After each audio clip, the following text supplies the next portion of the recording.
Right, hello everybody. We are here. For the finale of season 16 Super Sprint Sunday. As you can see from the pictures in front of you, we are at the Green Hell. And to join me on this hellishly green experience is my good friend Owen, the Retro Ghost. How are you, buddy?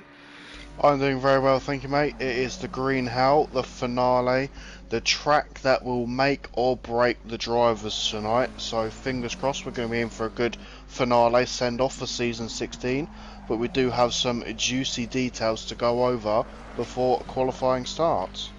So yeah, so first, so point of announcement is please be kind to us commentators this evening. We don't have a track map handy. We don't know the corner names. There are 170 of them. We're going to get most of them wrong if we do attempt them. So we're going to try and give you the action, where it is, where we find it, roughly what's happening, and we're going to go from there. But more excitedly, we do have details from this season and of a few things to come. As we just said, this is the finale, so there's going to be a small break, and we will be rejoining Super Sprint Sunday action as of Sunday, the 23rd of March, where one-shot quali will be scrapped.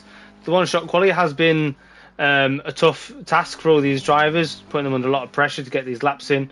Acted as a wonderful mix-up of the grid, but seemingly to keep things mixed up, we're going back to a different, probably more conventional qualifying format that's yet to be fully announced. And there will be a reversed grid race 2 if you didn't want, if you were down for the chili spice for the season 17. If you are familiar with Taco Tuesday with FRL, obviously you might be familiar with some of our other nights. We have Taco Tuesday season, I believe that's also season 17 coming in, and that starts on the 25th, so the same sort of calendar week, with the hope of having 3 tiers again, as numbers have been fantastically strong in the last in season 16, so we're hoping to expand that even more and go back to 3 tiers as it was a few seasons back. The late night Thursday, details still being worked out, but they're looking for a start of the 27th of March. Be a different calendar to Taco and Sprint Sunday, with the potential World Tour, but that is just a sneak peek of information we can give you for now, and the admins are holding their cards quite close to their chest for that one. If you might be familiar with some other streams, the Patreon members do get priority sign-ups for all of those nights of the week on Assetto Corsa, and also priority for getting involved in any other racing that FRL does engage in, whether that be iRacing, Formula One, Assetto Corsa Competizione, some WRC, you name it, it's got 4 wheels and it races online. FRL is your place to be, as Naisbit is just showing us whilst he attempts the Green Hell. And yeah, this is our 3rd season commentating for FRL, and I think we'd be more than happy to come back if the admins will have us, but as with any good businessman, we will be making sure all things are right going into next season. So we'll be in talks with the admins. As the scores on the bingo cards have always said, absolutely. Absolutely. So I believe, Retro, you've got some season information for us. I do indeed, so just a massive shout out to obviously all the drivers who have stuck out through the entire season, but we do have some confirmation from Mr. Stu Rogers, as always, to announce the driver of the season results. So obviously, without any stipulation, the man in the Pro Tier who has won driver of the season is Mr. Jazzman, Mr. Vermeulen, all the way in his rocket ship, up currently I think in P1 at the moment of this session, who is currently 6.5 seconds in front of his rival. As I say, he had 13 votes to win driver of the season for the Pro Tier. And the silver tier there, you had Luke Richings just edge it over Eden by 1 vote to take driver of the season for the silver tier. And then the AM tier, You had Mr. Handley win it with 9 votes there, shortly followed by Jabino with 6 votes and Sharp with 5 votes there. So very tightly voted there in the AM tier, which is quite nice to see. But say, just to go over the recap, Vermeulen for Pro, Richings for Silver, and Handley for the AM tier there. As we just also as well, also just to get a bit on it of the season 17, we're going to have a few little bits and pieces there just thrown through on the admin side. I think Mr. G Brown might join at the end of the stream if he hasn't wrecked his Honda that much. And interestingly, just looking at some of the team names tonight there, as we've been given full access of the team names this week for the season finale, I do notice G Brown has got Honda God as his team name. I don't think Honda God and crashing into a barrier makes you a god. I mean, Hades. You might see God if you crash that hard. Yeah, see God or a checkered flag. That's it. I've just seen somebody overtake Surf and Tame for the start of this lap, so we'll try and pick up them. Where's that? They just come into frame. Sorry, you have to bear with us with a very tiny track map today to really spot who's where. It might be... Nope.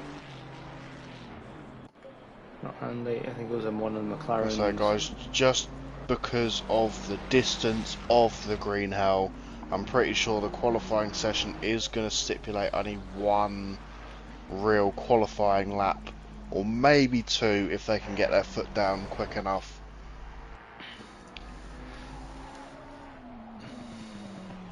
So, as you might expect, we don't expect the drivers to do a full out lap of the Nordschleife. They get on the Joker lap, and the man who's led pretty much every single qualifying session so far this season is going to lead us round for the first lap of the Green Hell.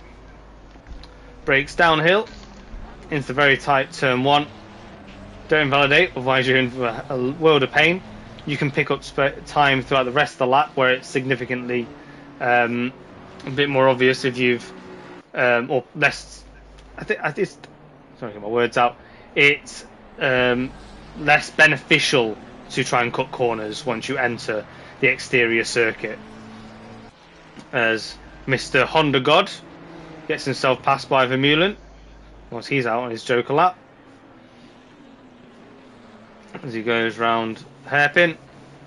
I think that's just a really important thing about this circuit, is trying to find a balance between the car. It's, you either have a really good car for the GP circuit, but it's not as good on the Nord itself, the Green Hell. But then if you get a good circuit or good setup for the Green Hell, it doesn't really quite match up for the GP circuit. So trying to find a balance for 2 is going to be interesting. Yeah, but when the GP circuit only really accounts for maybe 10% of the entire racetrack, it's almost a no-brainer. But if you can gain big time on the GP circuit, it might just start to balance back out. Well, 10%'s 10%, buddy. It is. So Vermeulen now exits the GP circuit and starts heading into this sharp downhill section. There's big curbs in here, some camber that will unsettle the car. So keep yourself nice and controlled through here. He does well on there. You start to see the car bumping around already. And very controlled. Here. As the track really starts to pick up now. Let's head in. So once you get out of here, you can really start to plant his foot. An uphill section, just a few blind bends. In fact, most of the corners in the Nordschleife are quite blind, with very little in the way of indication where they're going. Do applaud any driver that goes around here with the line turned off, even in the daylight. So as you can see, he's given the curbs a lot of breathing room.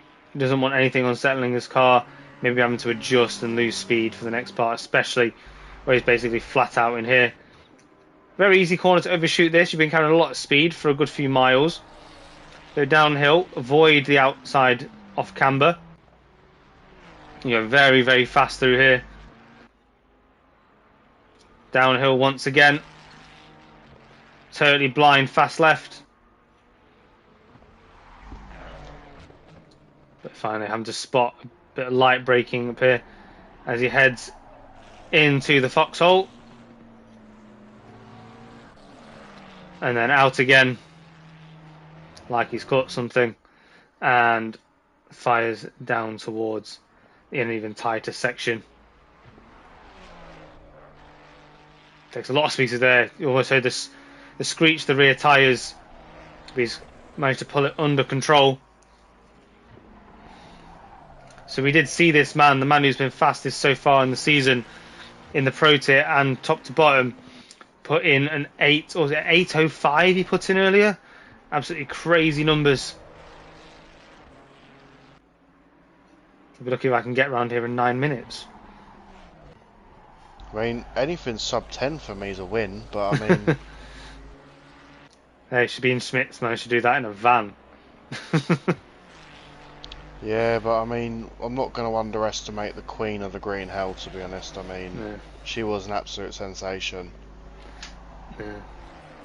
As I believe halfway around this lap there is a corner named after her. Yeah.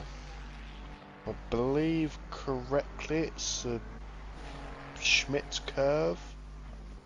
I think it's a full name, it's the Sabine Schmitz curve. And finally, Vermeulen starts to really push on his tyres, cocking a wheel on the outside curbing there. He really open the taps on the car now. As he approaches a couple of hairpins, well, a hairpin and then the famous carousel. We're still on board with Vermeulen because, well, it's quite tricky to fix the cars here, and well, I suspect he's going to set the banker for absolutely everybody. Unless somebody really, really wants to take a risk. They do have the ability to go for a second lap if they do invalidate the first, but they are only allowed one valid push lap. There's a perfect execution of the carousel there. Holds on his inside line for as long as possible, lets the car naturally flow out. So there's a corner around here, Retro, which I absolutely detest, where it's got a huge bump. Are you on about the one specifically famous from the Gran Turismo film? No, I've not actually seen that. Spoilers much. Ah, sorry about that, buddy, but quite possibly. See, as I believe it's this corner here. It's a little straight. Maybe not. It's hard to pick out from this camera angle. The helicopter isn't allowed to fly around the Nordschleife for some unknown reason. Due to emissions. Yeah. Too much fuel is wasted on the track. We can't have it in the air as well. Yeah.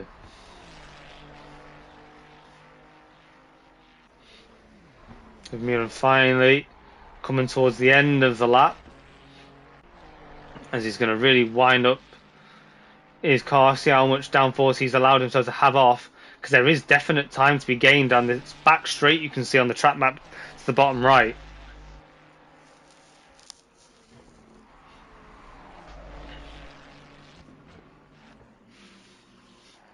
What I wasn't aware when I was trying to look for an English track map this evening was that there is an even longer layout to this track. There is an exterior circuit to the GP circuit, which makes it even longer.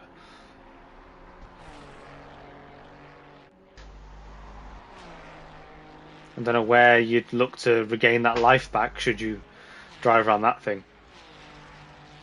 Well, I mean, it's an interesting day out. I mean, I've never been personally, but they do tourist laps around the Nürburgring if you are ever interested.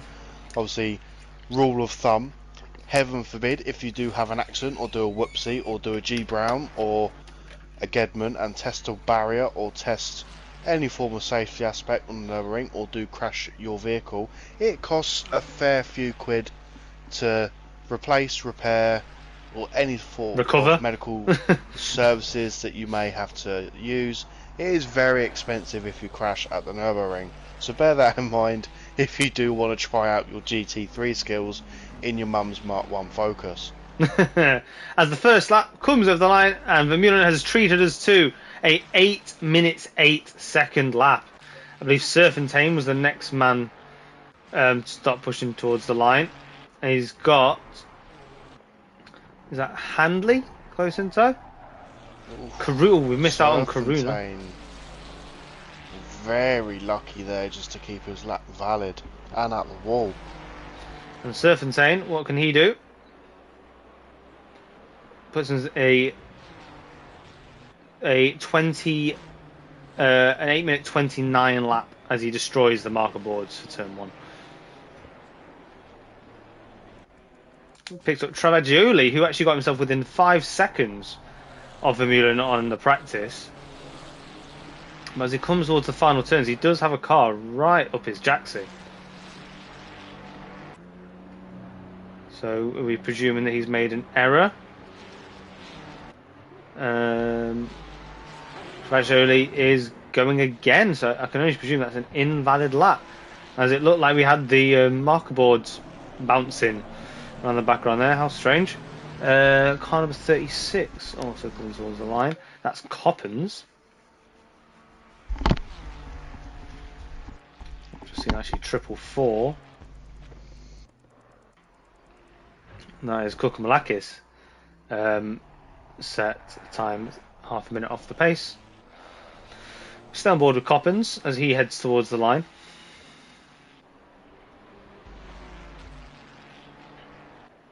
Ferrari seems a popular choice for this evening's event. He goes P10, 3 seconds behind Kukumalakis. Yeah, I do see Nasheli coming towards the line. There's also a car in front of him. Oh, I think that's Gedman. Big smash into the wall from Gedman there. Just Commentator's curse, Retro. My goodness, man. It was. I mean, to be fair, he is representing his team very well there. Representing barrier testing and co. So he's doing his team proud. As we've just missed Nisheli, go P8. Picking up car number 94. Here's the line. That's his Colpitts. I bet that Beamer's lovely down that back straight.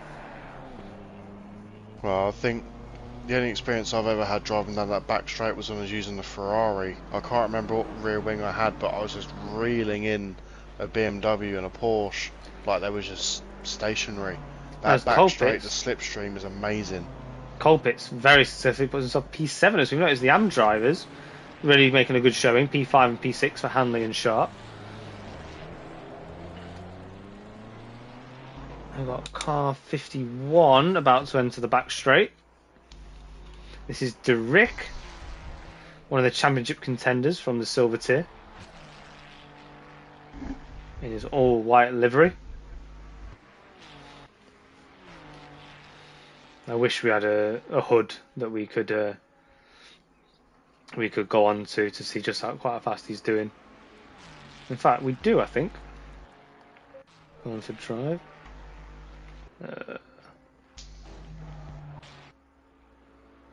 He's currently doing 171 down this straight. 173 actually. 174, 175, 76. Downhill really helped him. 76, yeah, it did. Is it going to hurt him? No, he just about gets it braked in time. Bit squirmish on the rear there. He comes across the line. P3. P3, so yeah, great lap by him. You can pick up. So this is a reason I don't usually use this menu. Yeah, unfortunately it's not very console friendly, but... But I have managed to find Clayton nonetheless. In that Aston, it's going to go down the hill. Strangely, not quite. It hits the same speed, but I did expect that Aston to be faster. Always gets a bit of a shake coming up the hill, as I believe that is Richings just behind him. So just flicking through that exact same menu, I just flicked onto Vermeulen there, just whilst he was doing, I think, a bit of practice there. He's 2 seconds up on his current 8:08.7 lap.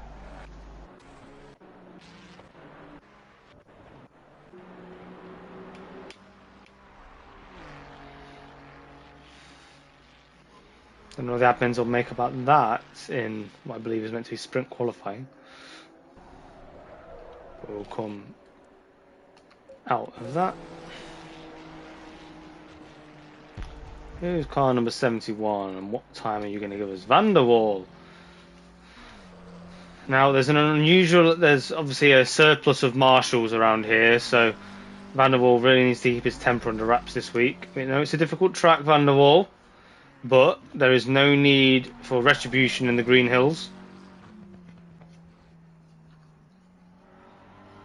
So just behind him as well, we do have Mr. G Brown in a very lovely bright Honda. Now, has he been back to the pits to repair? I'm pretty sure he did. He does have a Mr. Vermeulen catching behind him. So currently I'm still on board with Van der Waal, who's come on towards the end of his lap.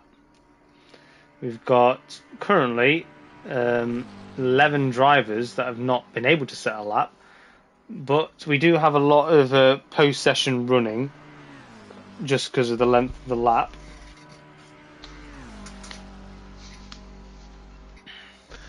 I mean, I don't want to curse him because obviously I'm just spectating G Brown there just for a little bit. I mean, he's getting very close to touching that grass like he always does on WRC. And so as soon as we've caught Van der Waal finishing his lap, and he's a bit slow through the final few corners. Really had to hit the brakes to keep it within track limits and out of the wall. But he does come to finish his lap, and he puts himself P15. And we go on board with the Honda God, kicking his rear out before heading on to the back made straight. A bit of an absolute meal of the second carousel there just before the big long back straight.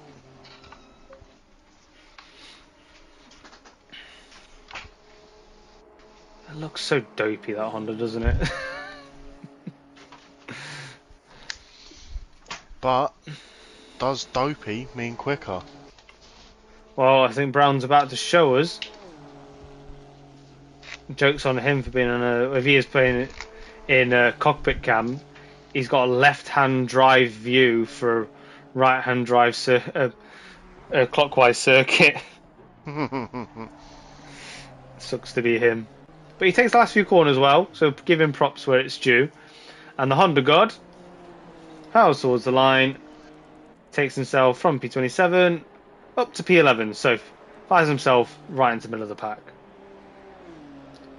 7-1-3. As he tests another barrier, just for good measure. And we've got Mr. Karuna, Spanish Steve, plowing through the final corners in his McLaren. He's very respectful in P7 at the moment. Can he displace Richings and join the top fight? He can!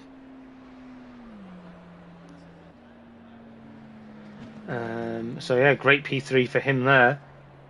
And picking up car number 11. That's Travaglioli, the man who in recent weeks has been the biggest challenge and biggest threat to Vermeulen. In the Ferrari, just like him. And so they're equal on machinery. Carries a lot of speed to the final turn. We're expecting this to be fast. We expect front row, and he gets it. Closer to Prentice than Vermeulen, but all the same, doesn't matter so much as long as he's next to Vermeulen on the front row. Townsend in his purple and black McLaren.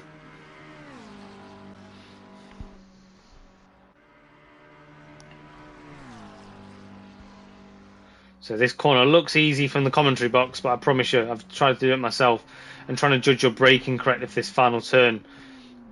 If you underdo it, obviously there's a barrier waiting for you. You underdo it, and you might just see your rear overtaking you. As he flashes towards the line from P22. Stays P22. Really not a strong lap from Townsend there. Car number 33. This is Sharp, who's currently P2 in the amateur in this quali.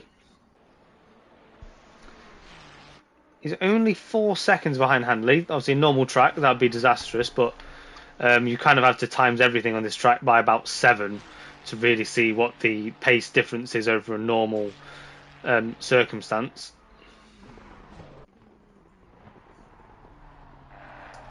Would you say about 7, 8, maybe? I don't know. I don't know where you got 7 from. Well, I was before the stream. I was thinking, is it a 10 times multiplier? Oh, as he does put himself side by side with Handley, but then I thought, no, surely a 1/10 gap isn't a 1 second gap. Yeah, it's Travaglioli to maybe about half a second down on Vermeulen. So even that's still a huge margin, actually. As we catch Naisbitt in the Sky Go McLaren. So 3 cars left to see across the line.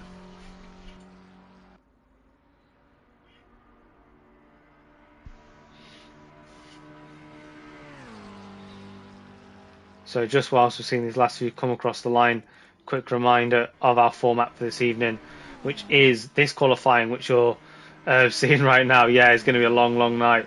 But all the same, it is sprint. So we're having a 15-minute race 1, followed by an immediately after 35-minute race 2. And you did, Mr. Brown. You tested that barrier well. But we do catch Naisbitt.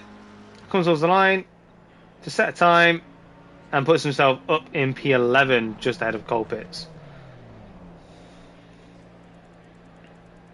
884. This is Andrew Eden.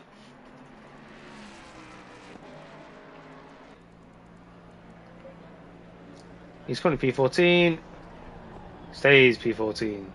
And our last and final driver to attempt to set a lap is Mr. Gibino in the wrong car, but attempting to drive nonetheless. He's admitted to me in chat that he should probably be in the Lamborghini. His better results have been in the Lamborghini, but he wanted to try something that little bit different. Like a sheep in the herd, really, isn't he? He was once a maverick, a man of great esteem and poise in the Lamborghini, and now he's sold out for the Ferrari club. As he snakes into the final corners. Wouldn't have done that in a Lambo. Heads towards the line.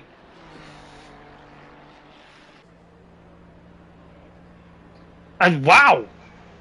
He put himself P4. What a lap in the end. He must have done something right in the first few sectors. As he's only 11 seconds. Can't be that much of the wrong car, buddy. Yeah, but that's just disqualifying. It's just qualifying. So there you have it. There is your grid for this evening. This is the only qualifying session this evening, unlike normal, where we normally have a sprint qualifying and a 50-minute qualifying. This is the one and only qualifying that's going to set the grid for both races. And we start from the top with Vermeulen with a very, very good 8 minutes and 6 seconds, followed by Travaglioli, Prentice with the top 3 in the Pro T. Gibino with that fantastic lap at the end there goes P4, followed by Karuna and Richings, who's got a pole in the silver tier, followed by M. Grace and Derrick, second in the silver tier. Quite a big separation between Gibino and Handley and Sharp, who are his competitors in the AM tier. We've got Uta Heymans in P11, and then down to P20 we've got Naisbitt, Colpitts, Romanov, Eden, Honda God Brown, Prentice, Clayton, Serpentine, and Nichelle. And from P21, we've got Van der Waal, the Marshall Basher, and we've got Thacker, Corkin-Lackett, Coppens, and Townsend at P25, who did like to set a lap. We have Visser, Dreadnought Steve, Adam Sharp, Robert, and Barrier Testing and Coes, Chris Gedman, down in P30. So, for the track that is often pretty damn sketchy for people actually racing on it, we're going to send 30 of our fastest drivers barreling round the green hills of the Nürburgring region in Germany, and hopefully all 30 come out without a scrape. But history will tell us that's not likely, so we'll be seeing how they get along through this, what is essentially a time trial stage of the world of racing.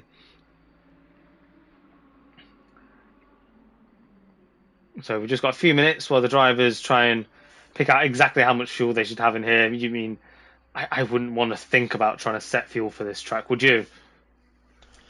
I don't know. I mean, I'm no fuel expert, hence why I normally ask you every week for guidelines, sort of simple maths to calculate my fuel, because, you know, big up the university that you work at, you know. So, for anybody out there that's listening that needs a quick formula, get your notepaper and pen out. The very simple maths for racing in ACC and setting up your fuel is 60 times the number of minutes that you're due to be racing. That gives your number of seconds that you'll be racing. Divide that by your lap time in seconds, what you think you'll be achieving consistently in the race. That will give you your number of laps. Add 1 or half, depending on if it's a full or formation lap. You then times that by your fuel value that appears in your menu. That will give you your total fuel for the entire race, and then you can begin to split that up for exactly how you want it in the race. Now, you can build some margin into that if you wish, but that is the basic maths that you need for setting up your fuel in ACC. You can get specific calculators for this, which do build in a bit of a buffer, but that is the maths that I personally use. And unlike our friend Colin McConnell, we don't often run out of fuel. So there's that. Hang on a minute. What's his name? Colin? Craig. It's Craig. Right. Oh. His name's Craig. Right, that's getting snipped. That's getting snipped. I've only known the guy for 6 years. I call you by your PlayStation names. I don't often call you that. Oh, I'm gonna get rinsed for that. Yeah, he is. You get more rinse and a wet towel. Sorry, Craig. 10 seconds. As we are 10 seconds to lights out here, we're going to get a rolling start, as you might expect. They're only rolling onto the GP circuit from the last few corners of the outer circuit, and then off they will go. And Vivian is going to lead them away. So the Nürburgring GP circuit's got a tricky enough turn 1 at the best of times, but now you're going to have 30 cars with much more fuel than they have done previously. Hopefully they'll be thinking about the long haul in this track. You kind of just want to form up and take free positions as cars inevitably crash out in what is a car killer of a racetrack.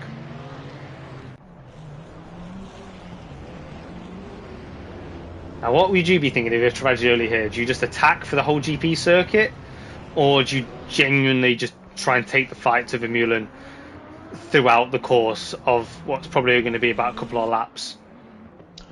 Well, I mean, to be honest, if it was me having that sort of racecraft under my belt, I mean, I would attack Vermeulen as much as I can in the GP circuit to try either get in front of him, to try hopefully hold out during the green hell, because obviously realistically there's not that many places to overtake in the green hell, but there are a few. But we are having Vermeulen now coming on to the start straight, and off he goes. Away we go. Travaglioli getting a good start, but Vermeulen going super aggressive trying to defend. What will this do for Prentice in the Lamborghini on the outside? He's going to have a good run around the outside here, as it looks to be asked through mostly cleanly initially. Vermeulen does well, but looks like Travaglioli has been pushed out wide a little bit. What's this done for Prentice? Prentice is ahead. As cones already go flying. We don't have any timings yet, but we will clip back to the action as we start to see timings come up. But Prentice, under pressure from Travaglioli, he may have been overtaken, but he's not given up on this spot. Yeah, towards the back as well, most drivers seem to be in one piece in the GP, so that's a good result. Yeah, it's always good to see that the drivers do respect that a race is not won at the first turn, but it can be definitely lost. As we're still just going through the Schumacher S now. Did just catch a BMW in the background there. That was Grace going a little bit deep. And he's got, not Durick, he's actually got some McLaren of Karuna pressuring him. He lost places off the start, and he looks like he's going to try and get a dive done before they exit the GP circuit. Oh, is over the chicane. Karuna has the bound over the curb. He went for a big move, and he does take the position as now they exit onto the outer track. Prentice still holding this from Travaglioli. Apologise, we do still not have any timings. As I've just picked up Heyman's under pressure from Naisbitt. Big train forming. Well, multiple trains forming throughout this track. Up ahead, I believe that was Handley getting a bit out of shape. So just further up the field there, buddy, Prentice having a bit of a moment with the wall there, just as he entered the green hell, but so he still does seem to be going facing forward. Jabino looks like he's dropped a few places, quite battered as well already. Because he's in the wrong car. Not letting it Alright, go. Toto. So, big BMW battle in the middle of the first sector of the outer circuit. Oh, sorry, but if you jump on Jabino there, he looks like he's trying to mount a move on Handley, I believe. Oh, It takes a lot of grass. Jabino does very well there. As we do finally have some timings starting to come through. Jabino looks like he's really been in the wars. I've just gone back to Durick. He's just about pushing Naisbitt along. Not much space in this section to do much about it though. If you begin to show your nose and unsettle, you might find yourself having to collect back up the following corner.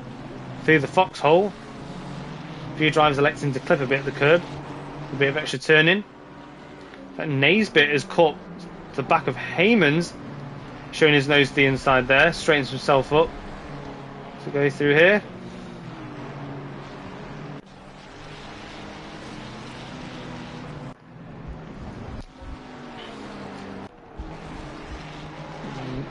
Clayton has got himself around the back of Serfontaine, who's looks a bit banged up.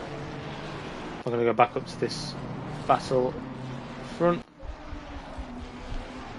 Travaglioli and Prentice are costing himself to Vermeulen here. He's already pulled out quite a reasonable gap in comparison to the rest of the grid.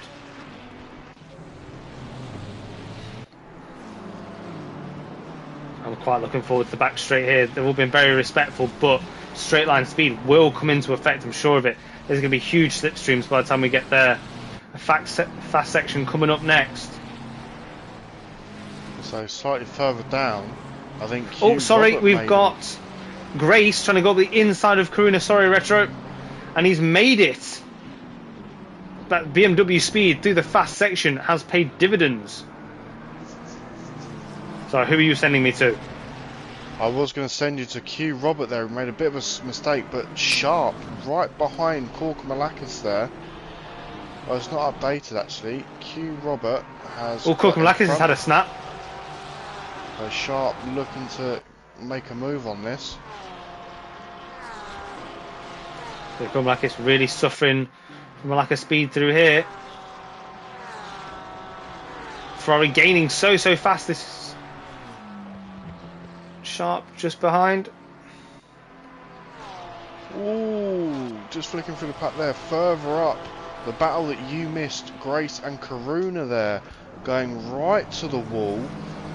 Karuna got right on the grass there, so we are trying our best to see what's going on, but it does look like there's a couple of yellow flags. That's car 51. That's Derrick. Rick. Spinning around, rejoins, has to let Townsend through.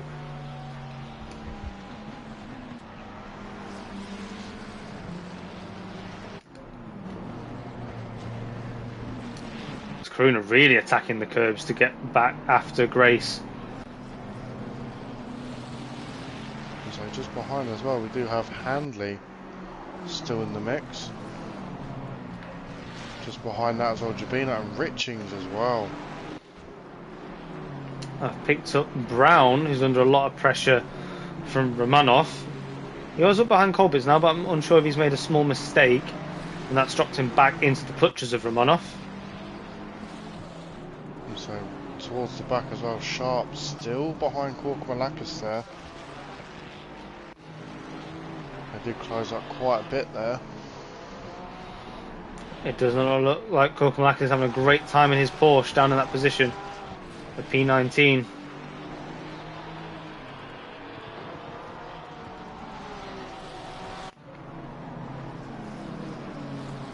Karuna just starting to drop off the back of Grace. And I suspect he's going to suffer behind with this BMW behind him once they get straight. As we do go forward to Travaglioli, who is going to be in slipstream range of Prentice down this back straight. The Lamborghini is not the fastest in the straight,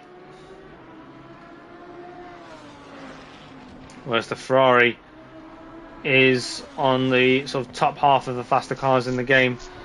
We are halfway through, not over yet. As before we even get to the end of the first lap, we are halfway through the race time wise. But here comes Travaglioli.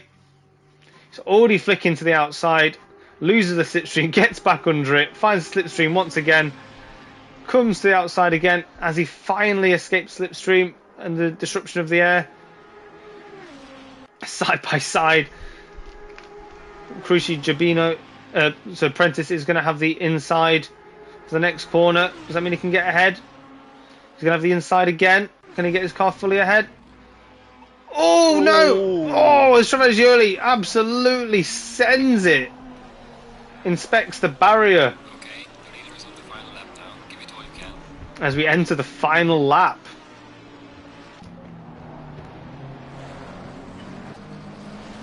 As expected. Handley's very close. He's actually got ahead of Jabino on that straight. Yeah, towards the back there as well, Sharp has gotten in front of Korkmalakis down that straight. We've got Gedman trying to overtake Visser there, I believe. Down the straight, which he does. Derrick has got back past Townsend down the straight. So well done to him.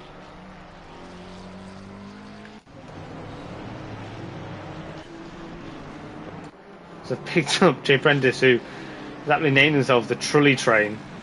For those of you who are old enough to remember Jarno Trulli in F1, he did love to let cars just clip onto the back of his car and go along for an hour-long ride. Not quite an hour this evening. Oh, speaking of the wrong car, buddy, Jabino went deep into, I believe, the Dunlop curve there, but Richards doesn't quite get the drive out to get alongside Jabino. Just about picks himself back up there.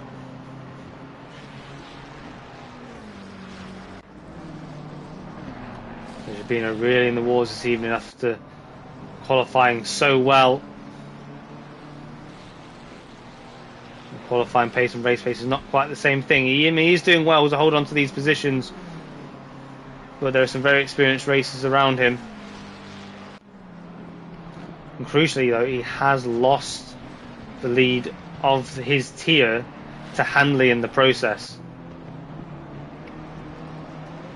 So just caught Naisbitt jumping ahead and staying ahead of Sharp.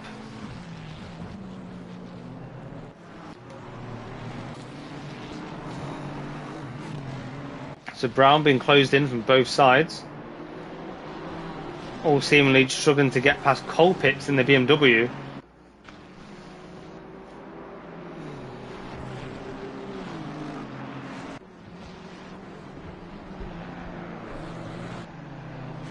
Amazing what a bit of grunting in a car can do for you.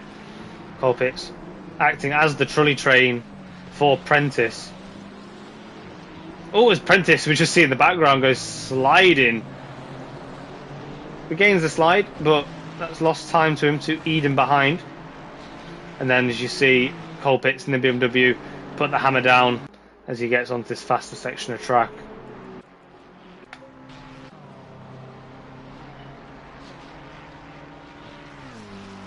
The timing screens update. I don't think Jovino is quite that close to Handley, and I'd say he's probably closer to Richings behind. But Handley crucially is catching Karuna.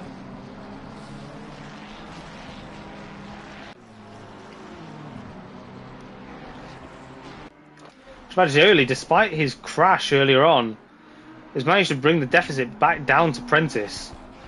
It's over a second at the point where they crossed start-finish line, but he's got it back down to just under 8 tenths.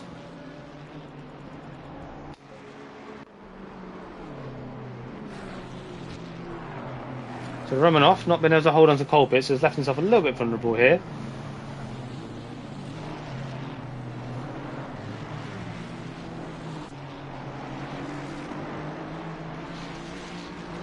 Brown doing well not to have inspected any barriers during the duration of the race so far. Wink, wink, wink, wink. Sorry, buddy. Just going back to the battle with Travaglioli there. He's right on the back of Prentice. I know the timing screens are a little bit outdated, but he's practically pushing that Lamborghini round. Yeah, Vermeulen really benefiting from this fight behind. Prentice doing a great job to get that move early and making it pay for now. He's only got 3/4 of this lap left. It's only 2 laps of this race because of the length of the track. If he can survive that, survive the onslaught that will come from the Ferrari down the straight again, he might be on for a more advanced result by the end of this race.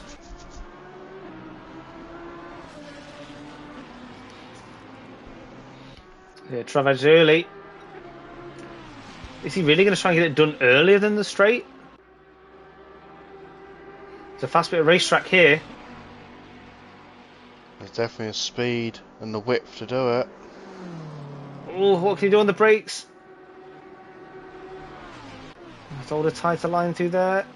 Tucks back in.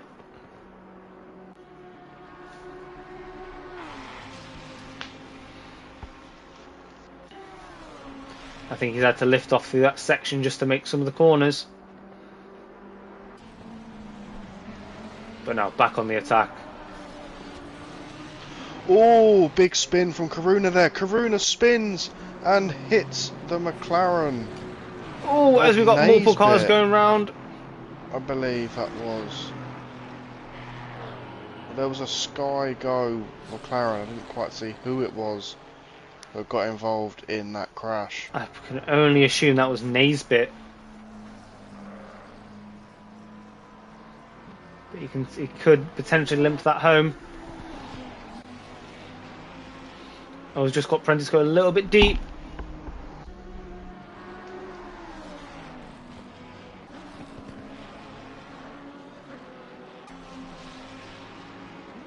Just wondering who is that they can see in the foreground. A lapped car? R71? It is, that's Van der Waal. 71 is Van der Waal. So potentially, depending on how well Prentice pushes on, he could potentially have a slipstream of his own coming down the back straight. Oh, is there another crash of 36? That's Coppens. Oh, he's really... Man, he's returned to the pits. He did look pretty tanked.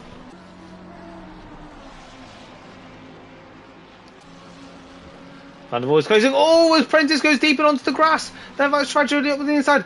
Prentice back on the grass again. Prentice, oh, he's round! That's a big one! I think very, very brave from Travaglioli there. Oh, as he's slow there, and then that's Grace coming up behind him, gets past him as well on the grass.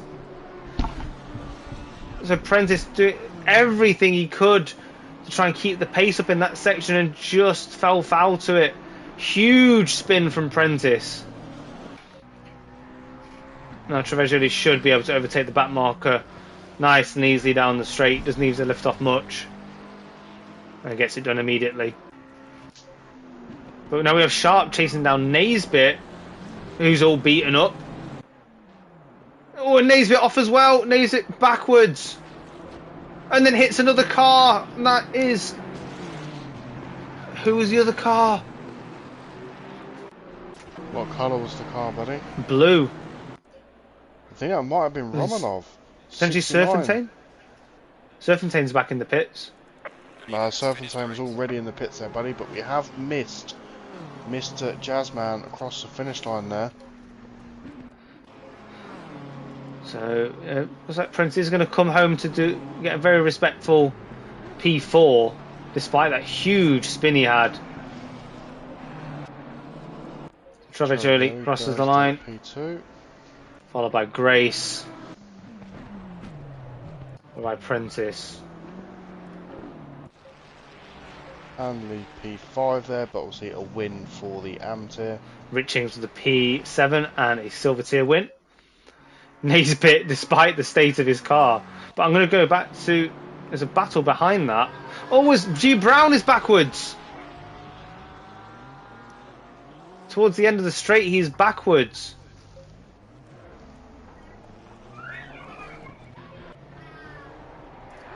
And that's Naisbit. Looks like he's reversing towards the line. Oh, you don't want to be parked there, buddy. Get out the way, get out the way, get out the way. He can go now if he needs to. Oh, Naisbit. Am I to assume that it was Brown and Naisbit that collided?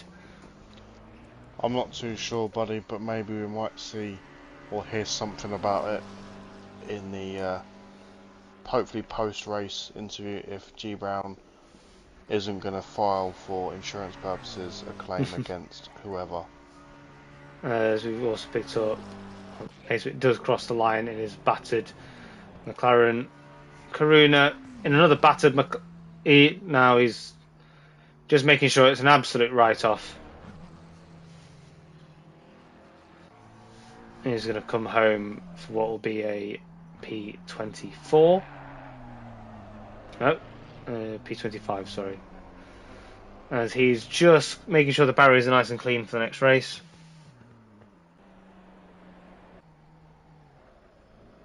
And decides to go to the pits, it seems. Okay. Did he run out of fuel? I'm unsure what's going on with Karuna.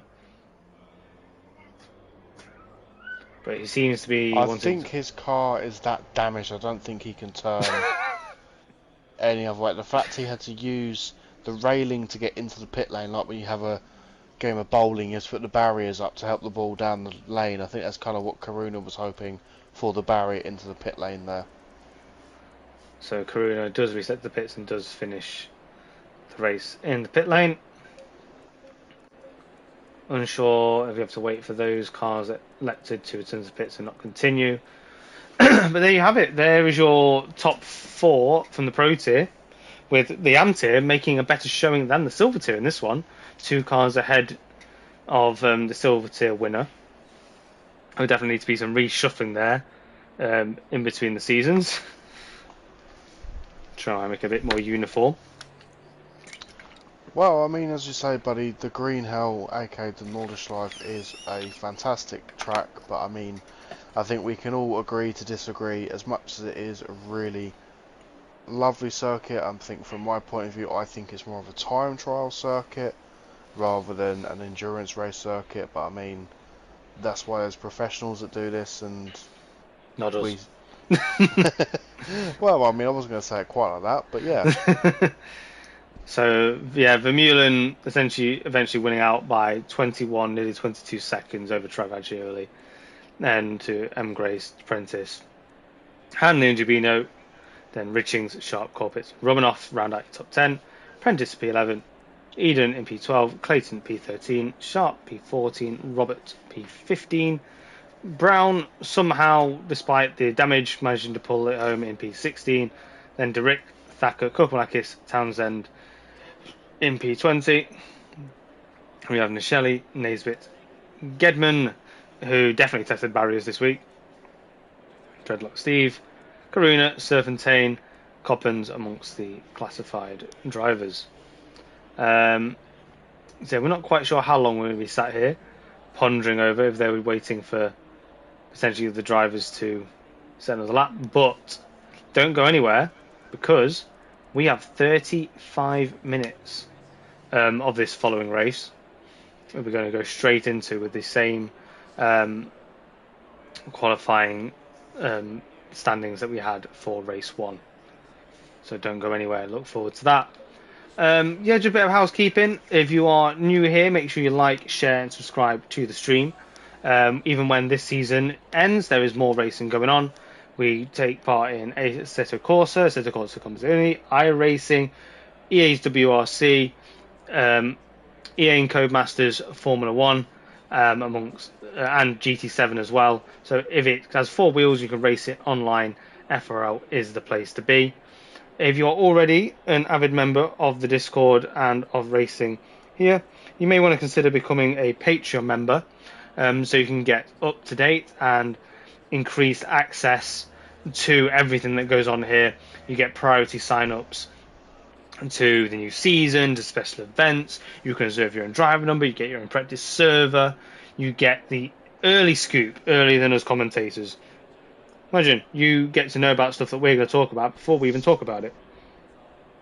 Speaking of talking about it, I think that incident with G Brown, just trying to keep my ear to the Discord chat, I think that might have been between J Sharp and G Brown. Ooh.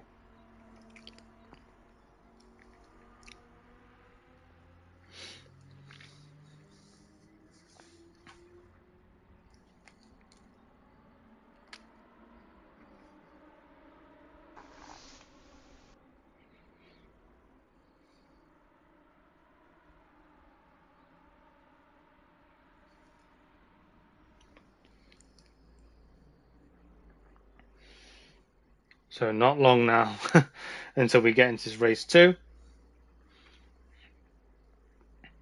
The drivers will just be slightly adjusting maybe their setups again, but definitely their fuel.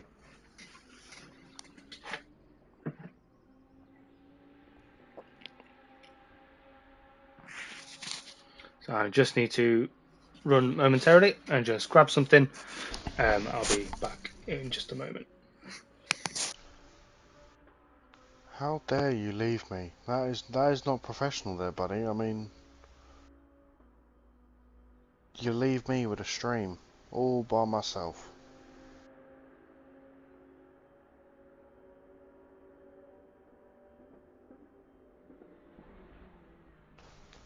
But guys, if you are still watching, obviously I know some of you drivers are watching and putting in serious amount of tweaks and adjustments to the setup, but guys, do make sure you like and subscribe and share the stream. Tell someone you love, tell someone you hate.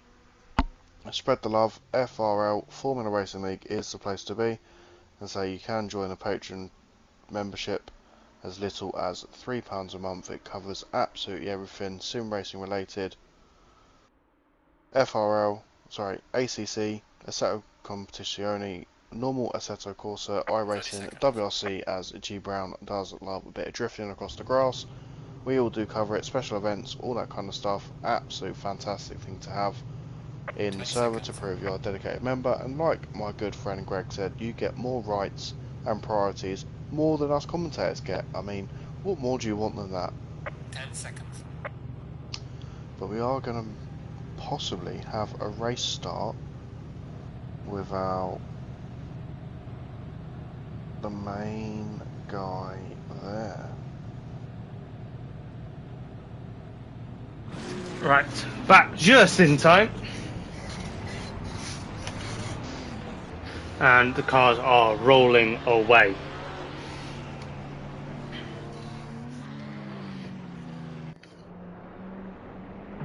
On board with our pole man, Mr. Vermeulen.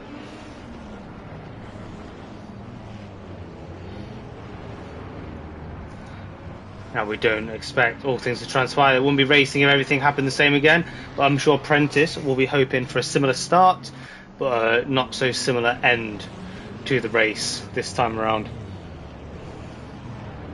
We should be expecting about 4 to 5 laps of this race.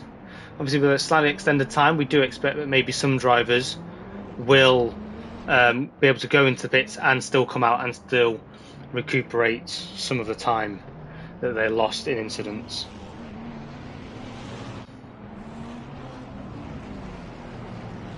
Yeah, only a... So well done, Nicky. I'm assuming you are... Lost you already. Michele? Are you Michele? Green light. Go, go, go. Just guessing. Brown got rejected by the Honda. But we are away. Vermeulen defends heavy to the inside once again. But now Prentice isn't alone trying to try around the outside. Oh, we've got a big crash in the background. That was one of the Grace. But Prentice hasn't... Oh, as we've got a Mustang in the barrier as well. That was Grace and Derrick. Oh no, who was that? That was naughty. Ferrari has just swiped across a Porsche there. So maybe drivers pushing for a bit of more of an early advantage this time out. Well, I mean, Morgan Grace did ask if we got his turn 1 for race 1. I mean, we definitely got his turn 1 for that one. Oh, as we've just seen, which McLaren is that? Is that Karuna coming through? Yeah, Karuna gained a lot of positions early on. A great dive into the hairpin. So a good little four-way battle already. Got Derrick, and I believe that's a McLaren or Vanderwall, and Sharp in front. Korkmalakis just in front as well. Timing screens have not updated, so unfortunately we're going to try our best until they do.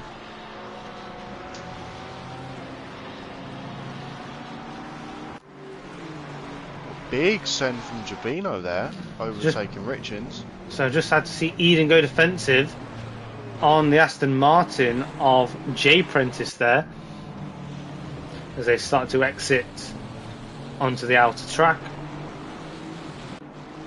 Eden, who I did see clip the barrier on the first turn, seems to be in good shape, but he's now been tapped in the back by the Aston once again and tries to get away. He's currently behind Brown, Andrew Eden. I'm not sure if Richings has got an issue or he was letting a few cars pass, but he's bled 2 positions. He let Giobbino pass and Handley, nearly Karuna already, just as they get onto the green hell.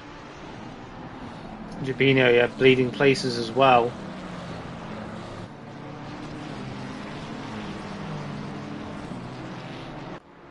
Cars closing quickly on the back of Giobbino. We'll sight it further back. We've got Grace and I believe that's Q Roberts towards the back. Take Derrick as well. Currently sitting behind Sharp. This big So I believe train. the BMW and the white car behind were the two that swiped to the left in turn 1. That's why they're so far back.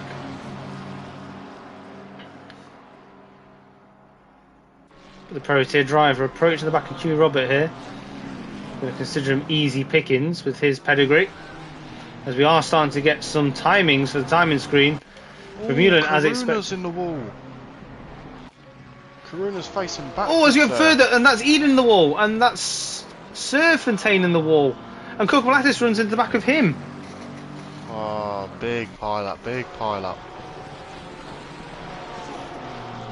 Korkmalakis seemingly gets a little tap and manages to carry on.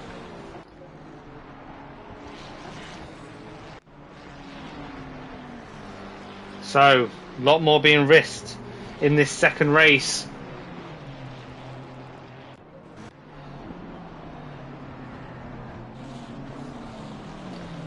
Gibino still, well, he's got new company now because Karuna has gone by the wayside.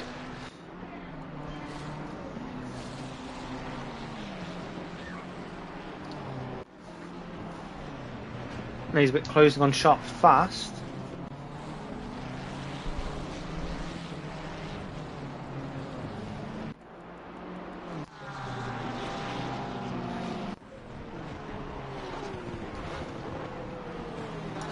We've got the BMW of Grace putting pressure on a lot of cars here. Korkumalakis ahead of him. Malakis going quite defensive. Korkumalakis goes deep and into the barrier, and through goes Grace. An easy position for him. As we can attack some course, we've got Sharp behind, trying to overtake Q Robert. He's got Direct right behind him.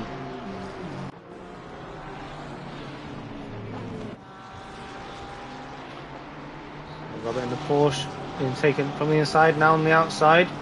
Going slightly further back from that, buddy, we got Q Robert overtaking Coppins just as the straight there does open up for the far section. And now this has opened up for Grace as well. Grace in the super fast BMW started much further up.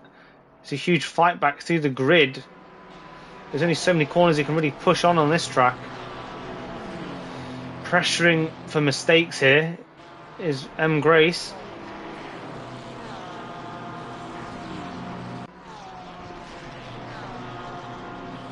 Oh, he said, I think I just saw movement further up. I think that was Sharp trying to make a move on Porsche of Thacker. As we've seen Eden and Serfontaine into the pits. What was two quite big incidents.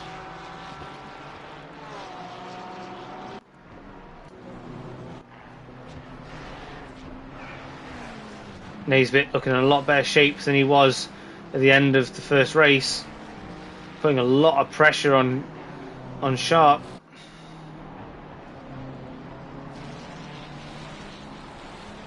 As they enter the top end of the circuit, it's these quick, short, sharp, accelerate, brake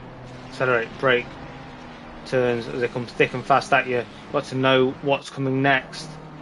Can't guess at this section of the racetrack.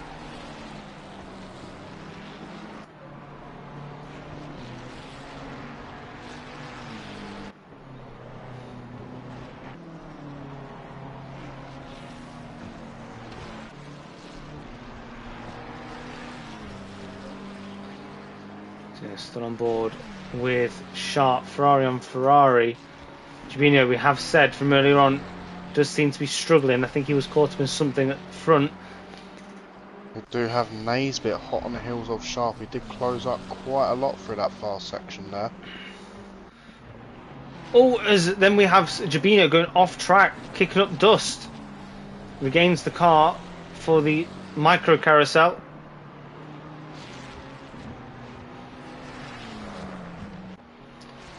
Basically getting pushed along here by Sharp. He's going to need a good setup for this straight, otherwise he's going to get eaten alive. Probably by Naisbitt. Naisbitt goes really deep there on the corner. It's a big lift to avoid the wall and the grass. So the slipstream that Naisbitt could have had down the straight, he's just completely binned. So Sharp now with the strongest position in this battle is lining up Gibino. He's picked up the slipstream. Is there enough straight here for him to gain full up the inside of what is an equal car to his?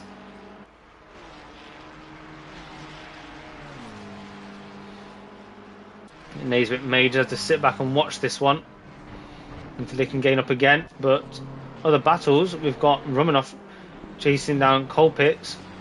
Heyman's not too far behind either. Oh, G Brown struggling with that final corner once again. Big on the grass there, but seems to keep the car out the wall. That's not what he'll say. He'll say the car is struggling around that final turn. Well, it's not what a Honda god would say. No. But behind him, But Derrick and Sharp going side by side, nearly into turn 1. so Sharp's got Big this on the inside brakes. line. Makes that move. Can Derrick cut back? No, he finds himself on the outside and pushed out for that turn.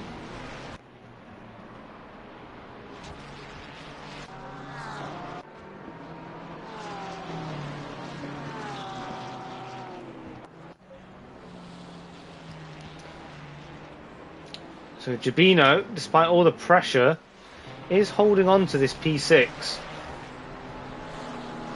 He's kicked up dirt, he's taken a few barrier hits, he's taken a few car hits, but he is still going, even in the wrong car.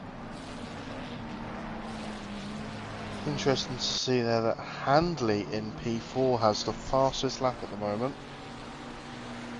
No, so that must be either he's taking every risk in the book or Vermeulen's actually backed off just a little bit now. He's Well, I established think that there lead. must have been an invalidation there, just looking at the timetables. Yeah, he wants to create his own Nordschleife. I mean, who wouldn't?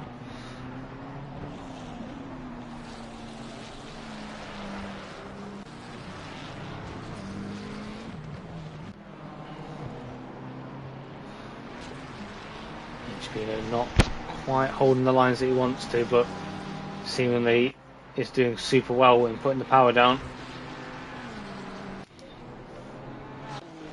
This battle between Derrick and Sharp is not going away as they begin to approach on Nisheli.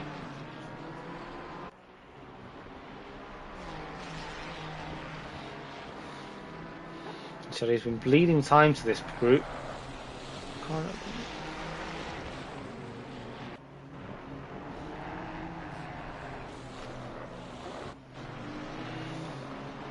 Now what can Nisheli do in this 3-pack of Ferraris?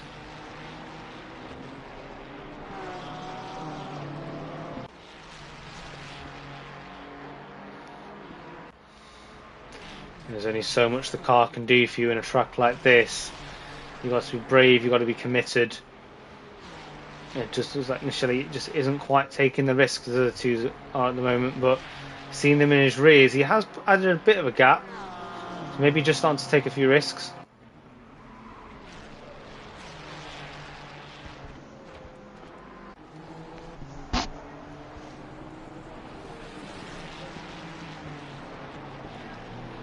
But now, Sharp falling back to Derrick away from Nisheli.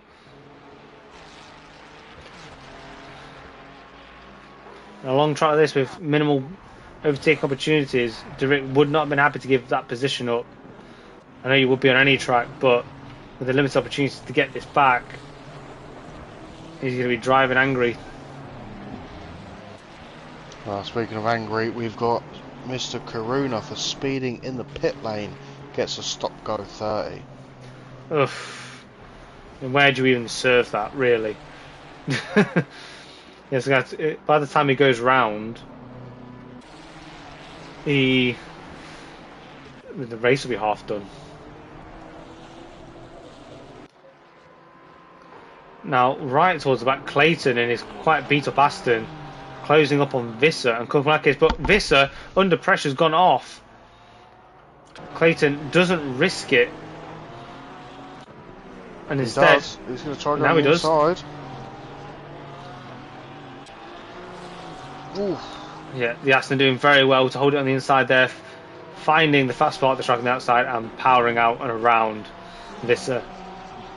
Now he's on for Kovalakis.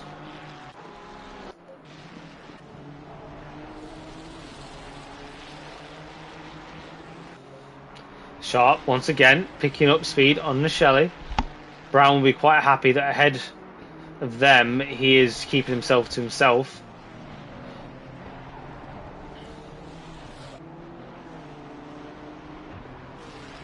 Sharp probably is the one looking most relaxed amongst this three.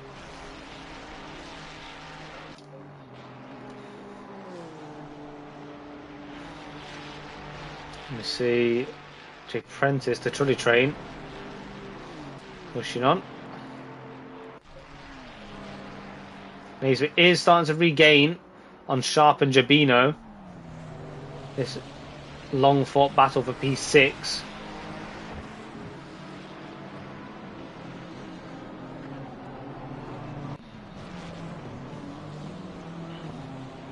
They do catch Sharp. Oh, and forward of him, Jabino, and to go very defensive on the carousel, actually came off it to make sure he got his power down early. But that has cost him in the long run.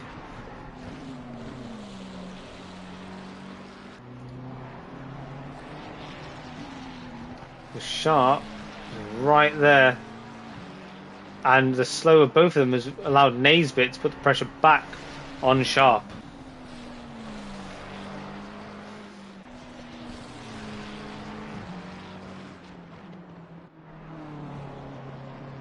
Oh, as Jabino goes off again. Jabino, like in the previous race, really feeling the pressure. Interesting to see going that wide on the Nord.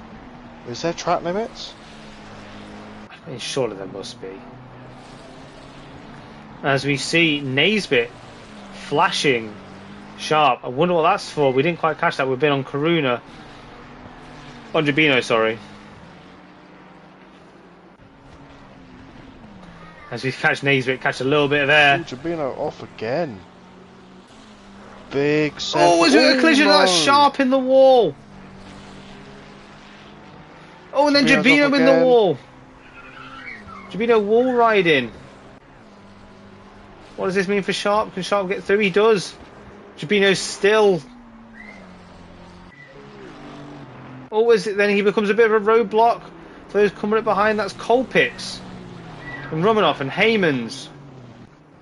And then the Aston Apprentice as well.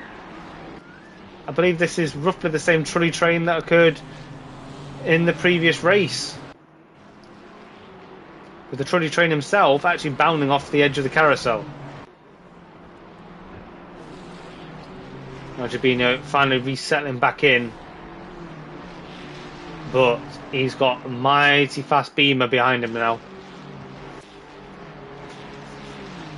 I suspect he's going to be quite close by the end of the straight. But let's not discount Romanoff, who's found himself right tucked in behind the BMW of Colpitts. Romanoff going to go for a move on Colpitts first. Colpitts just starting to pick up the slipstream of Jabino, but Romanoff is there. He's earned his space on the inside. They're both going to attempt to turn in here. Does Colpitts hold it together? Yes, he does, but Romanoff is through. There's great awareness from Colpitts there. I think he knew the line that he was on. The door was going to close eventually.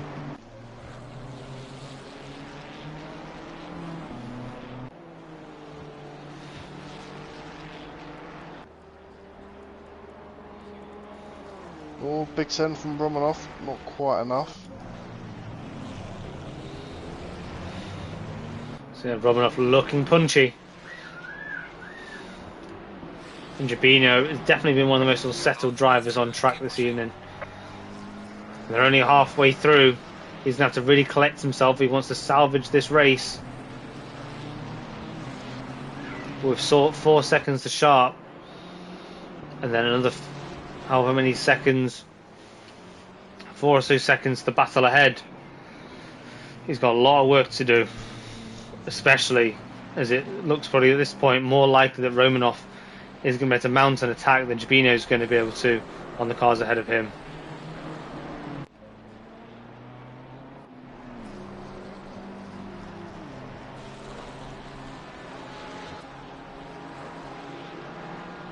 And Adam Sharp ahead of Nishelli isn't too far away, but he seems to be have G Brown right in front of him. and Grace, who we mentioned earlier, as that's a lap car.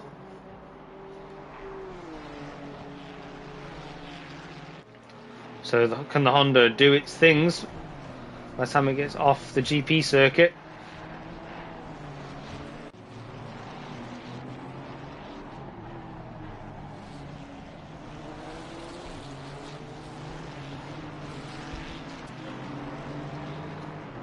It was a little bit deep, but all under control.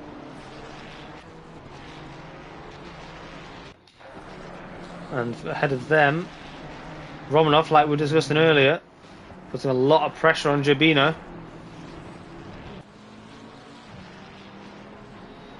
Jabino doing well in that section. And we've just got Colpitts in the background. I think he's had a collision with the wall. Heyman's on his inside, becomes his outside, it goes on the inside again. Trying to size him up for a move on the straight. But broken or not, Colpitts is fast. But the cars behind him are getting quite impatient. The Aston Martin apprentice getting a bit tired with Heyman's getting caught up underneath Colpitts and may look to take matters into his own hands. So Colpitts damaged, but not quite enough for those behind him to capitalise. And ahead of them, Romanov in this section now, back on the hunt with Jabino. Sorry, buddy, just flicking through the pack there, just flicked onto Adam Sharp there, testing the barrier, just making sure that Gedman's done his job properly. So he's lost a fair chunk of time to G Brown there, so he's fallen right back into the grips of Nordschleife there.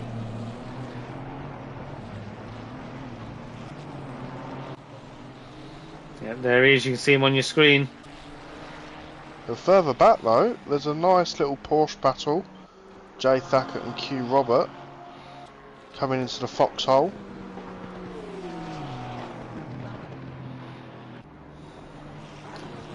We have more dust being kicked up ahead of them.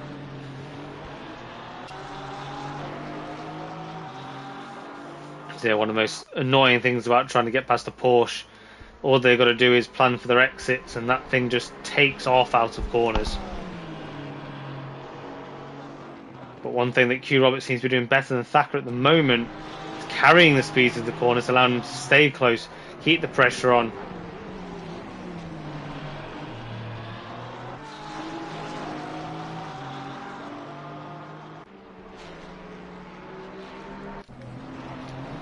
As we go on board, we just saw Prince in the background going quite deep at the downhill banking. These are still being held up by by Colpitts, sorry, who's really dropping off the back of Romanov. Is this going to be a move from Heyman's? He just allowed himself to get right under the rear wing. Draws out alongside now. There's a lot of track still to go. It's a fast section. Colpitts doing a great job to allow Heyman's to have the space, and Heyman's uses it and he goes through. What does it mean for Prentice? Colpitts having to lose speed there, lifting off to allow for the room for Heyman's. And it's now put him susceptible to the Aston Martin of Prentice. And Prentice really trying to start establish himself as the front of the Truly train, where Truly trains are meant to be. And then behind them, Brown and Sharp. Brown really looking to eye one up here. Not sure how advisable that is, but that's allowed Sharp a look around the outside, quickly covered off by Brown. And Brown then kicking up some dirt.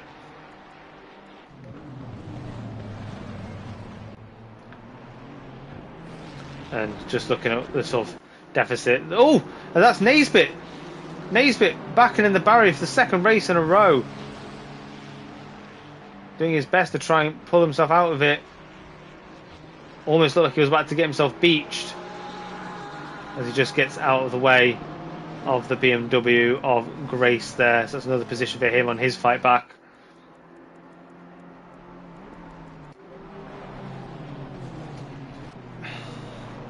So Colpitts reacts on Roebuck as I see Sharp in the background go very deep. Loses all sorts of time to Brown. This invites Nordschleife up behind him.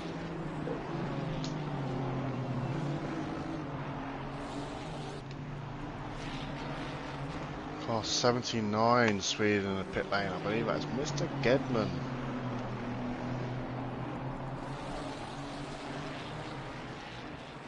I wonder if he took a barrier on his way in. I took them all, buddy. And how many days that took him.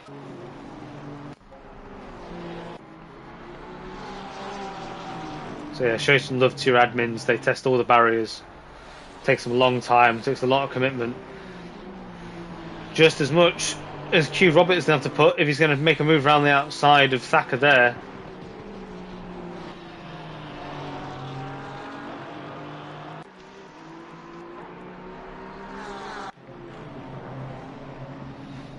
Now, how well can Colpitts realistically set himself up for this back straight? All Prentice needs is a good drive out. But it doesn't even look like he can make it there. Colpitts, big bound out of the carousel. I believe there is a back marker that is disrupting this battle between the two Porsches.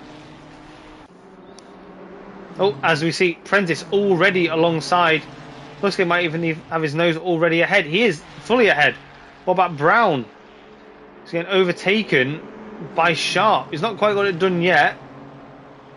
Sharp is also going to pick up Slipstream from the back of Colpitts. So 2 positions made on that straight from the drivers, all in the same battle. So Clayton looked to lick his lips there, so disruption a little bit from the blue ball back marker there. Q Robert dropped off the back of Thacker and Clayton slipped in through. So went a little bit deep on the exit, and Q Robert once again in the Porsche does get traction out the corner. But now look at Q Robert down straight. Is he going to get a move done on Jay Thacker? It does look likely. The Slipstream is acting quite strongly in his favour. Goes up the inside. Still a fair bit of straight left to go, and there's a back marker sitting in their way, and he does get it done cleanly, nice and early.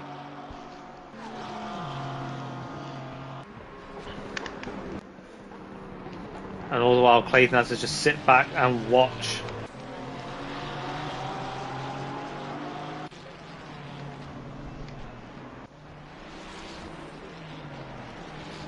And Shelley not quite at Colpitts yet, but I reckon it's just a matter of time with how battered that BMW looks.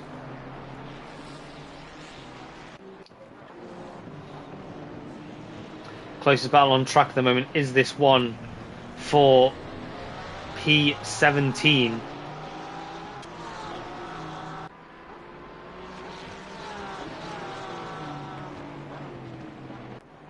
But he has 2 very competent Porsches to contend with. I don't know, still without a doubt Sharp is still hanging on to the back of Prentice in the Aston Martin there.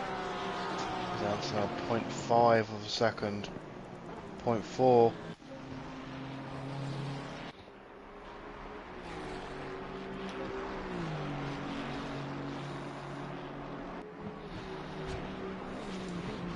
Yeah, it's obviously much closer than the timing screens suggest.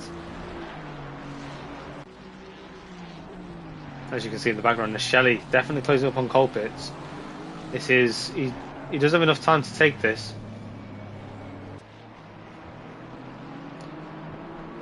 A few alternate lines into that second corner of the outer circuit.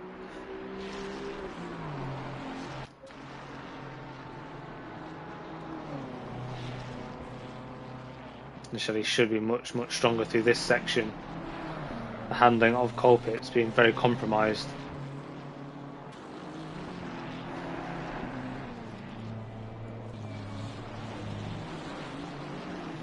But gets back into the fast section and can use the pace of the BMW to pull himself away.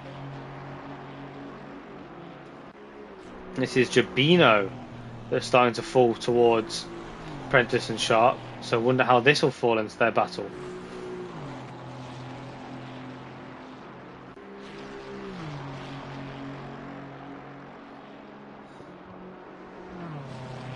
So Slipstream is being picked up. Jabino really falling fast towards these 2. He has been in the wars. I'm surprised if he's even got the grass out of his archways yet. And I think this move from Prentice is just a matter of time. Just got to pick the right piece of circuit.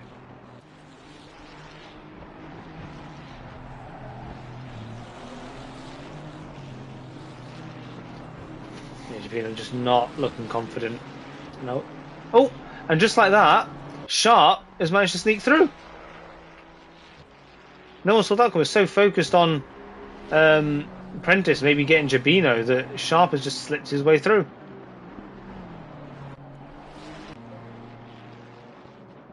And then behind them, Shelley, definitely within striking distance now of Colpitts.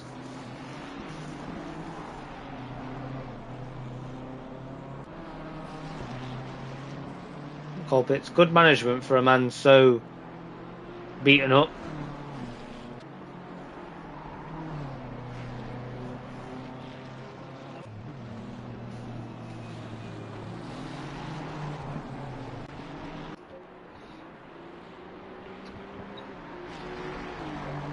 So Sharp, unbeknownst to us because the timing screen's really, really close on the back of Jabino.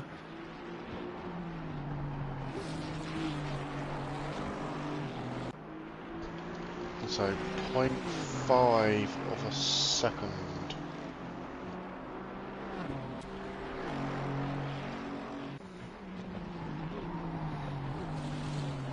So this battle continues to be strong. Well, I say that Jabino wasn't originally in this battle. He was up towards the front, and now he's acting as the cork in the bottle for these to go and chase after top 10 positions.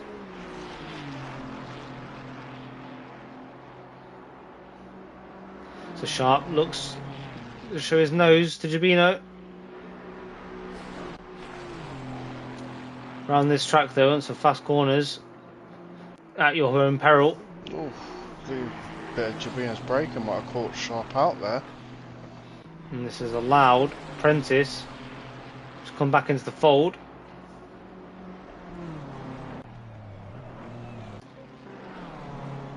And Shelley's still holding the same gap. Clayton, who's found Thacker. Just trying to give him a bit of a hard time.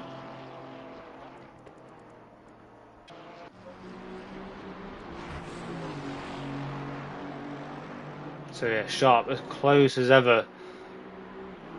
But he's got that lingering threat of Prentice just behind.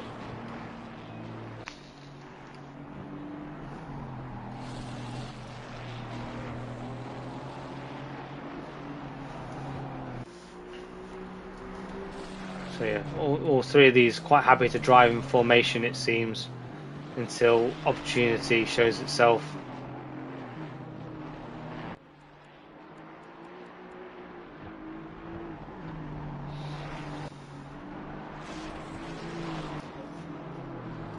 Oh, it's just got M. Grace has caught up the back of Shelley as an extra dimension. So we've got two 3 position battles going on back to back in the middle of the pack.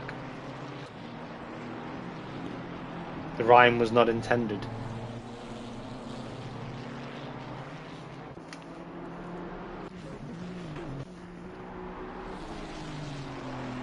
So the part of the track that Jabino struggled at last time, as Carnival 79 gets. Well, that's just a reminder. My apologies. There's Mr. Gedman once again. Alright, man, the leader is on the final lap. Give it We a are going to get another lap there, folks. So we're hoping the drivers plan their fuel accordingly. Otherwise, it's going to be a very undramatic end to this race. I think. Do you remember? Was it last season? No, it wasn't last season. Do you remember the last time we commentated this track, buddy? And I think it was Korkamalakis. I think ran out of fuel. He was just rolling down the back straight just to try and get classified. I think that itself was worth a lap of rolling. But here we have Sharp all over the back of Jabino already, getting the move done. Yeah, incredibly well done in the planning. So he's got that done. What about the Aston Apprentice? He's right there how much speed has Giovinazzo lost in these incidents. Because the Aston's got that too.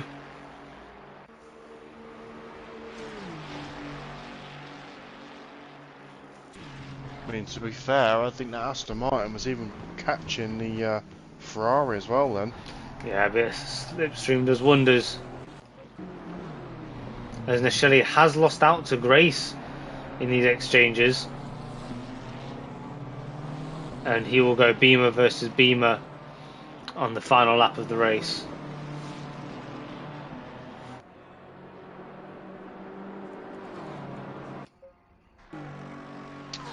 Speaking of Beamer, obviously we do have Mr. Jay Handley currently leading the AM tier there in his BMW, currently P4. Great result for him so far.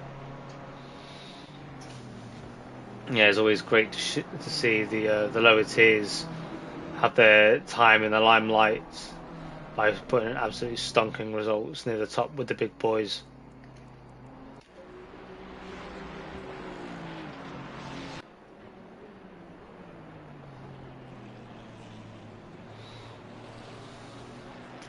The time screens don't necessarily suggest it, but Prentice has dropped off of Sharp now, so maybe that's one battle too many for the man in the Aston.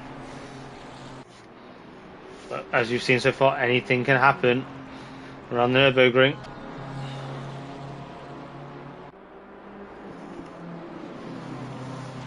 Nisheli hasn't let Grace go, but I think it's only a matter of time before Grace finds his way past Colpitts and then he'll leave them both behind.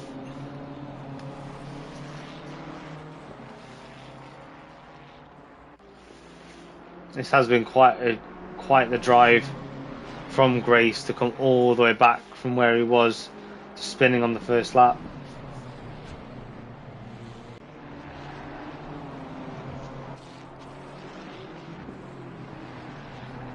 As a move into the final part of the GP circuit doesn't come off, it keeps Colpitts under pressure. Giovinazzo will be thankful that he's got 5 seconds back to this. So if he can maintain this sort of pace, that is P11 in the bag for him and a 3rd place in class.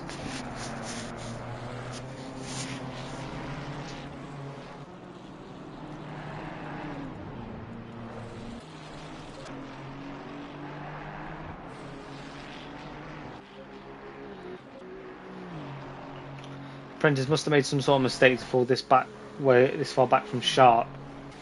He was right with him only so long ago.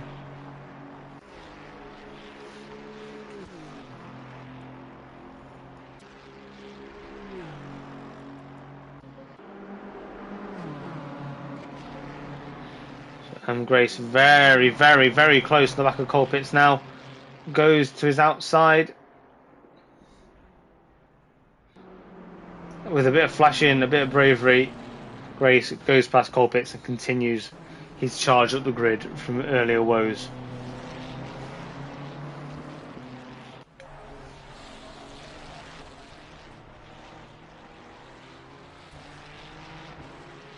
One battle that we didn't necessarily see develop is this one between Heymans and Jay Sharp. It's got only 7/10 in it, both very quick drivers. Both of them are fighting for 2nd place in their tier.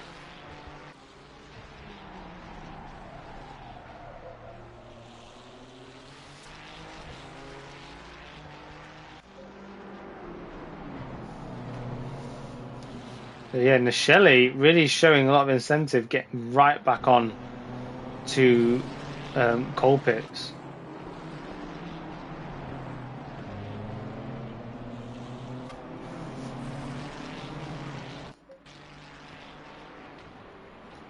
Heyman's slowly bringing that gap down to Sharp.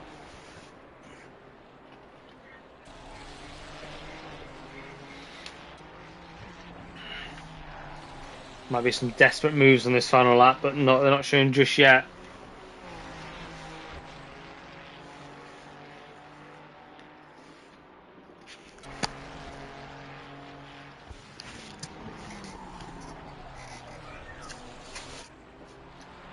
As you keep seeing Heyman's push it to the absolute limit, gets high on the curb.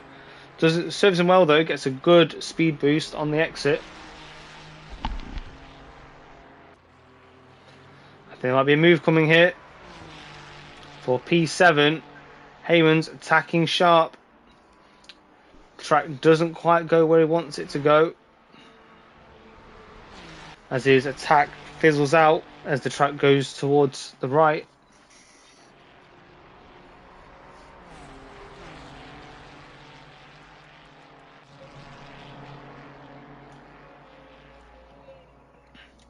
And Nordschleife just needs to maybe send a big one here. Oh, he does go to the inside and gets it done. Kolpitz, and clearly not feeling well in that car.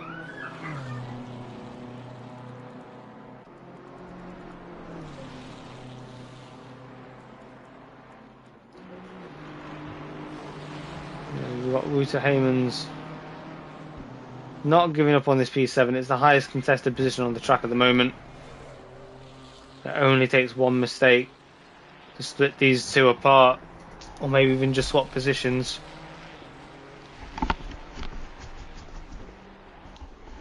Well, speaking of positions apart, we've got Mr. Vermeulen coming down the back straight for the final time tonight. So we'll look to give him the props, but as you can see from the map, that's a very long straight.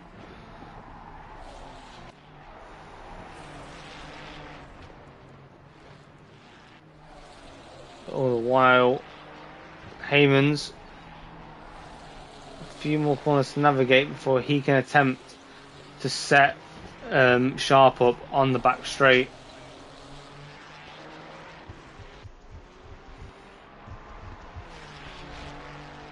Sharp looks just a little bit too bruised, a little bit too unconfident, especially with Sharp pushing him along every step of the way.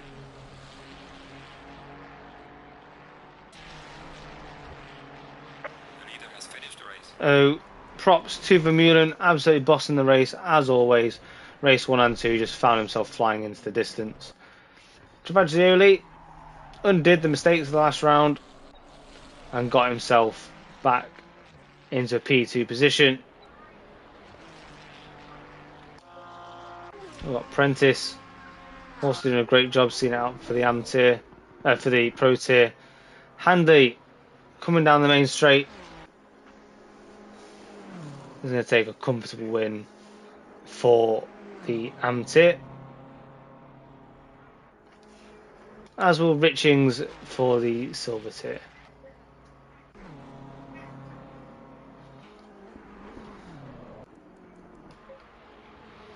There's a big battle that everybody wants to see at the moment. Heyman's who's got this run on Sharp. How long can he keep it lasting? As he does dive to the inside. And ahead. Ahead he goes. He enters the final few corners. On the tarmac for the last couple of corners. I think he can. Yes, he can. And nothing but foot to the floor before you see God or a checkered flag. Across the track goes Heyman's over Sharp. With another Sharp just following closely behind. P8 and 9 for the Sharps. Ah, Grace did get past Tribino in the end. The timing has not updated. We missed that down straight. So yeah, Gibino really suffered this race after early damage. Nordschleife never quite got back into this fight.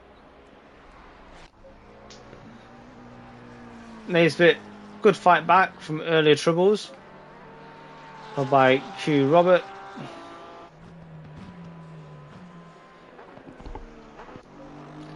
And Brown finishes his safety inspection of the Nordschleife, finishes in P17. Then with Clayton, the Porsche that kept us entertained, along with Hugh Robert, going to finish P19. Visser is not just kind of get his head down this evening, is going to come home after the final few corners for what looks like a P20. Just to reiterate that you meant Jay Thacker for P19, not Q Robert. Yes, sorry. I was just saying that he was fighting Robert earlier on, wasn't he? Yeah, but you didn't say Jay Thacker, you said Q Robert again. Oh. My bad. It's been a long day.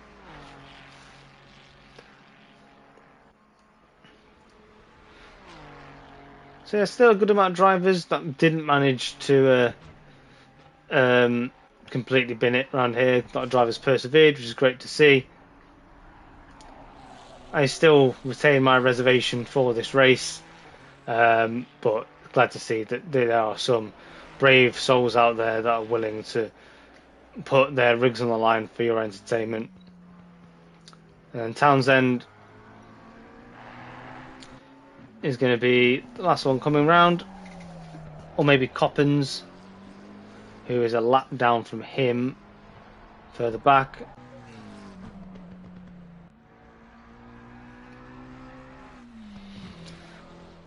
We may even get Gordon Brown and Vermeulen in this chat before we even got drivers crossing the line. Now, wouldn't that be something new? Well, anything can happen, buddy. Anything can happen indeed. As we did see it tonight, there was lots of drivers who got spooked off the track, some got pushed off the track, some just simply wanted to test the Newton forces needed to bend a barrier.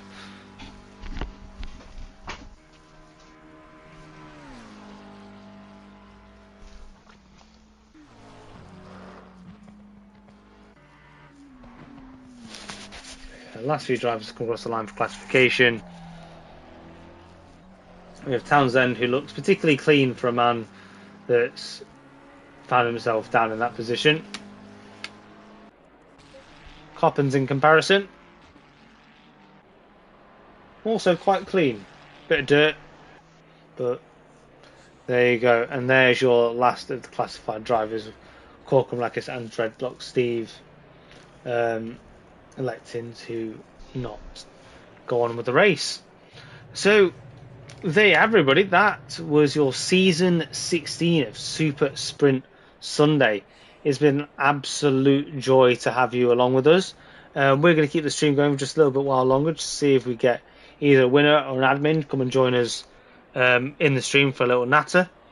Thank you all for joining in with us in the comments, in the Discord afterwards. It's an absolute joy to be part of the community of hard racers. And thank you for putting up with my fumbles throughout the season as well. Speaking for thank you very much, Clayton. Just to commandeer some of the comments in the Discord already, the Honda God has already said goodbye, Honda.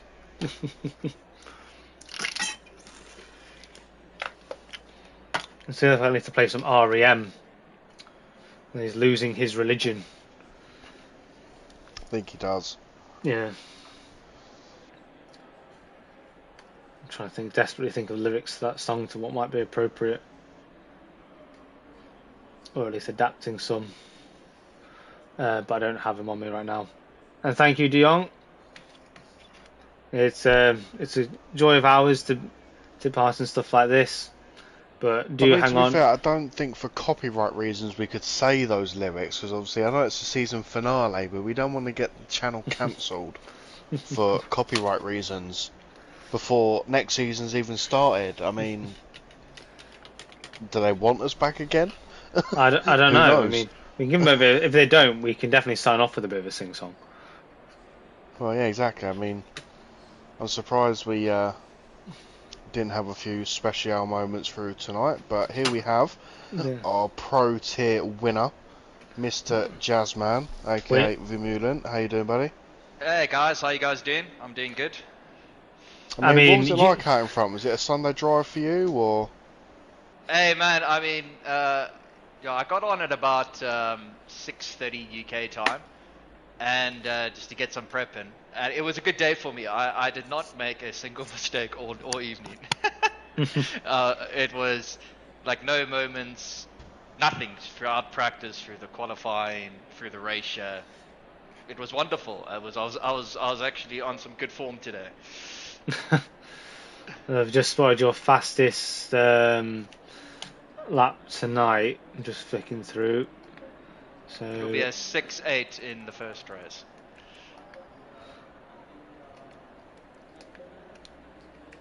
And then in this race was a 9:4, I think. nice. It's left me behind. Green light, give it all you can. So there you have it. Vermeulen doing Vermeulen things with special lap times to put everybody in their place. But yeah, did you happen to catch anything in your rearview mirror that, 'cause in the first race at least, there was a huge battle going on behind you. Prentice slipped down the inside and kept Travaglioli at bay for an awful long time and probably built up quite a big gap for you. It's not like you needed an extra gap.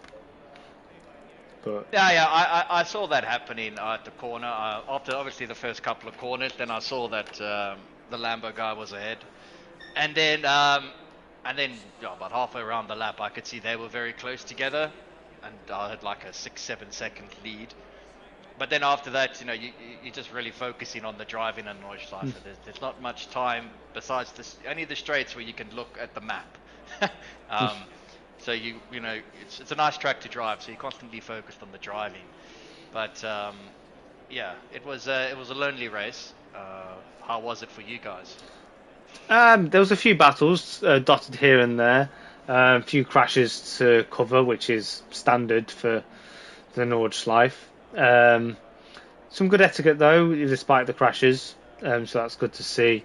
There seems to be a bit of a wipeout behind you at turn one in the second race. I saw something like that on the radar. It looked like something happened, but I couldn't quite make out. I just saw a yellow car, and I was thinking, okay, that's an unfortunate place for that to happen. I mean, was there any particularly hair-raising moments this race for you at all? Any back markers that spooked you a little bit? Bit of a correction no. somewhere? Honestly, no, man. Like I said, tonight, I mean, I'd have to go to one of my first laps out in practice when I got on half an hour before the session where I ran a bit wide and invalidated a lap. But honestly, I was really happy with my race and my night. I had no worries at all. It was. I wish it was always like this around the Nordschleife.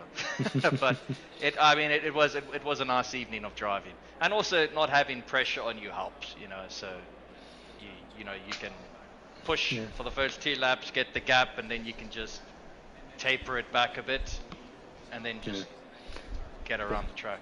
Yeah, an awful lot for you to celebrate this week and last week. Obviously, last week you would have been crowned champion. Midway through this week, you've also been crowned driver of the season for your tier, and now a double win, a double comfortable win at the Nordschleife. So all very good in the Vermeulen household when it comes to racing.